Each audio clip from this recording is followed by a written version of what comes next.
আসসালামু আলাইকুম। আমি আব্দুল বুখারী ফয়সাল। আজকে আমি আপনাদের সাথে আলোচনা করব আপনি কিভাবে আপনার কিডনিকে রোগমুক্ত রাখতে পারেন সে বিষয় নিয়ে। আপনারা যদি আমার চ্যানেল নতুন হয়ে থাকেন তাহলে অবশ্যই সাবস্ক্রাইব করবেন এবং সাথে থাকা বেল আইকনটি বাজিয়ে দিবেন। তো চলুন শুরু করা যাক।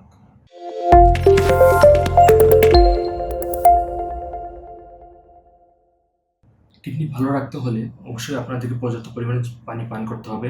অনেকক্ষণ ধরে মূত্রত্যাগের ব্যাগ চেপে রাখা যাবে না।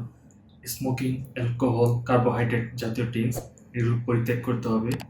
মানসিক চাপ নিয়ন্ত্রণ করতে হবে। অতিরিক্ত লবণ ও চিনি ব্যবহার করা যাবে না। ব্লাড প্রেশার ও ডায়াবেটিস কঠোরভাবে নিয়ন্ত্রণে করতে হবে। পেনকিলার জাতীয় জিনিস যত সম্ভব এড়িয়ে চলতে হবে। আপনার ওজনের দিকে খেয়াল রাখতে হবে যাতে করে ওজন বেশি না হয়ে যায়, সেদিকে আপনাদের নজর রাখা উচিত।